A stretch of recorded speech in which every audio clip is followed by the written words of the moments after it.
하나님의 말씀 같이 나누고 있는데 오늘 이사야서를 보면 주변 강대국에 여러 가지 상황들이 기록되어져 있습니다. 강대국의 그 침략과 북이스라엘의 멸망으로 인해서 이스라엘 그 땅은 참으로 침울한 땅이 되어버렸어요.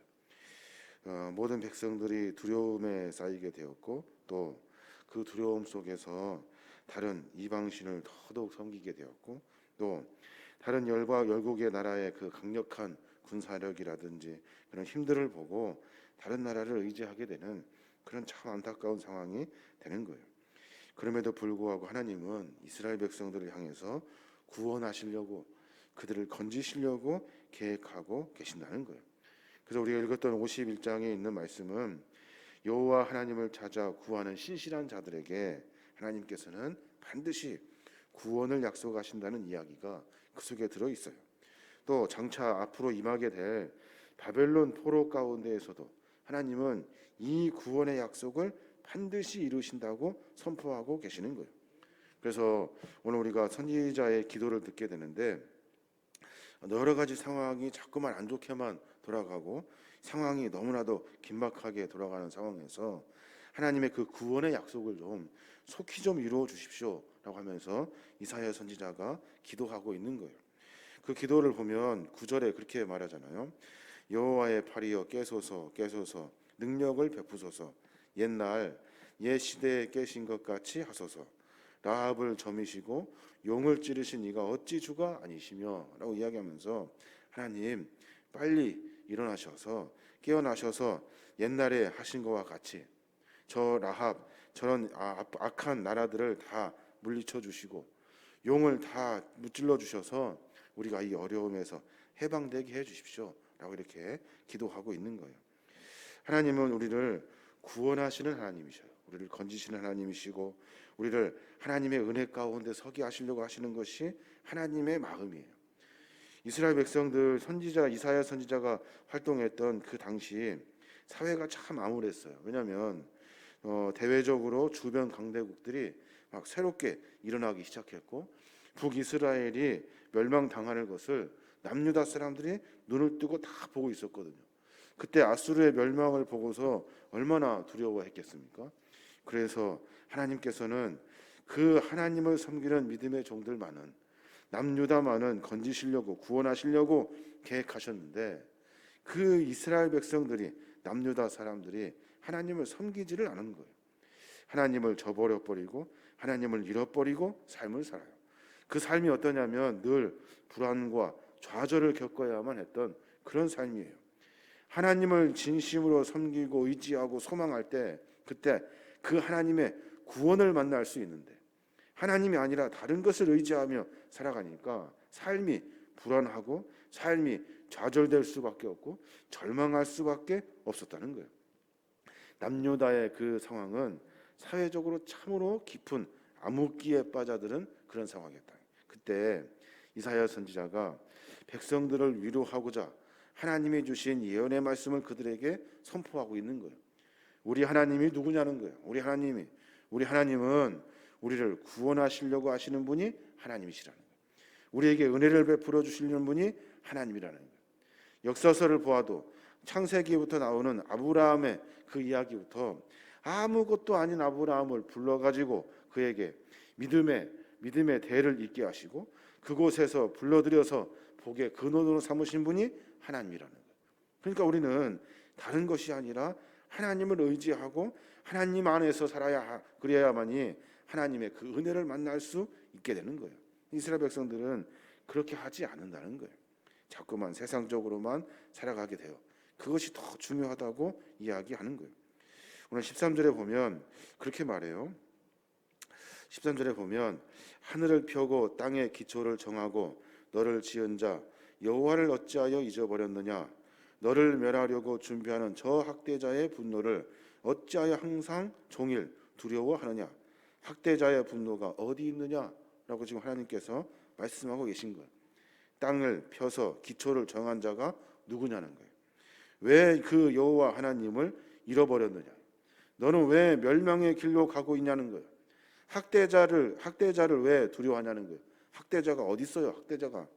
학대자가 아니라 여호와 하나님을 두려워하고 하나님을 섬겨야 하는데 자기를 괴롭히는 학대자다라고 이야기하면서 그를 두려워하며 살고 있다는 거예요. 이 상황에서 이스라엘 백성들이 어찌 은혜를 만날 수 있겠습니까? 우리의 삶의 모습도 마찬가지입니다. 우리의 삶의 모습도 우리가 세상의 분주함 속에 살고 있어요. 늘 깨어 있어야 하는 이유가 거기에 있습니다. 금방 하나님을 잃어버린다고요. 하나님을 잃어버려요. 나도 모르는 사이에 잃어버려요. 바쁘게 살다 보면 잃어버려요. 그렇게 잃어버리고 살다 보니 하나님의 그 은혜를 만날 수가 없게 되는 거예요. 하나님은 우리를 구원하시고 하나님 우리에게 은혜를 베풀어 주시는 분이 하나님이셔요. 그 하나님이 우리에게 하나는 은혜를 주신다고 약속해 주고 계시는 거예요. 5절에 보면 그렇게 말해요. 5절 우리가 어제 읽었던 본문인데 내 공의가 가깝고 내 구원이 나갔은즉 내 발이 만민을 심판하리니 섬들이 나를 앙망하여 내 발을 의지하리라. 내 공의가 가깝고 내 구원이 나갔대요. 이 말이 무슨 말이에요? 이미 하나님이 구원하시려고 계획하신 일들이 실행되어 있다라고 선포하고 계는 거예요. 이 실행되어 가고 있는 구원의 그 은혜 속에 왜 여전히 하나님이 아니라 다른 것을 섬기고 살고 있느냐라고 말씀하고 계시는 거예요. 분명히 기억해야 됩니다. 우리는 나도 모르는 사이에 하나님을 잃어버린다고요. 그러니까 매번 깨어서 하나님의 그 은혜를 갈망하고 하나님의 그 은혜 속에 살려고 몸부림을 쳐야 하는 거예요. 이스라엘 백성들처럼 자기도 모르는 사이에 하나님을 저버리게 되고 자기도 모르는 사이에 다른 악한 것들을 쫓아다니며 살고 있다는 거예요. 오늘 9절에 보면 라합이라고 나와요. 라합이 무슨 말입니까? 라합이라는 말은 교만이라는 뜻이래요. 교만. 이 교만이라는 뜻의 그 상징되는 나라는 애굽이에요. 애굽. 이 애굽의 나라를 하나님께서 이렇게 찢어 주십시오. 점이어 주십시오라고 선포하고 있는 거예요. 교만이 뭐예요? 교만은 내가 스스로 뭔가 할 수 있다라고 생각하는 이 마음이 교만이에요. 다른 것보다 더 내가 더 잘한다, 잘났다. 다시 더 그 극단적으로 말하면 나는 하나님이 필요 없다라고 말하는 것이 교만이라는 거예요. 애굽 사람들 다 그랬다는 거예요. 그리고 아수르의 땅도 마찬가지고 그리고 약탈자 그 애굽 모든 사람들이 하나님이 아니라 다른 신을 섬기면서 세계를 마치 제패한 것처럼 자기들이 세상에 뭘 할 수 있는 것처럼 말했다는 거예요. 그런 교만 때문에 하나님께서는 그들을 면하시고 하나님의 구원의 역사를 이루어 가시는 거예요. 하나님의 그 구원의 약속은 반드시 이루어 주시는 거예요. 하나님은 우리를 구원하시려고 우리에게 은혜 베풀어 주시려고 하나님은 우리를 찾으셨고 하나님은 우리에게 찾아와 주신 거예요. 그러니까 우리가 깨달아야 돼요. 그 하나님의 거룩한 은혜 앞에 서려고 몸부림쳐야 하는 거예요. 오늘 15절의 말씀에 그렇게 말해요. 하나님께서 이사야 선지자에게 분명히 대답하고 계셔요. 하나님 속히 이루어 주십시오 라고 말하는 이스라엘 선지자에게 15절 그렇게 말해요. 나는 내 하나님 여호와라. 바다를 휘 저어서 그 물결을 뒤흔들게 하는 자이니 그의 이름은 만군의 여호와이니라. 내가 누구냐는 거예요. 나는 바다를 휘 저어서 물결을 뒤흔들 수 있는 그런 하나님이다 라고 선포하고 계시는 거예요.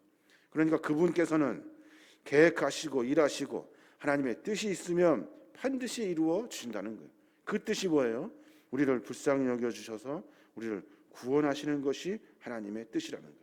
이스라엘 백성들을 회복시켜 주시려는 것이 하나님의 뜻이라는 거예요.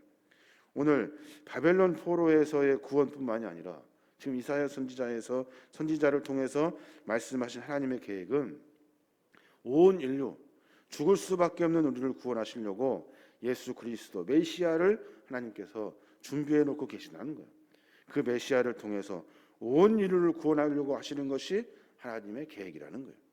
그러니까 그 하나님의 그 놀라운 섭리 앞에 우리가 순복하고 하나님의 그 계획 앞에 우리가 순종하면서 살아야 하는 거예요.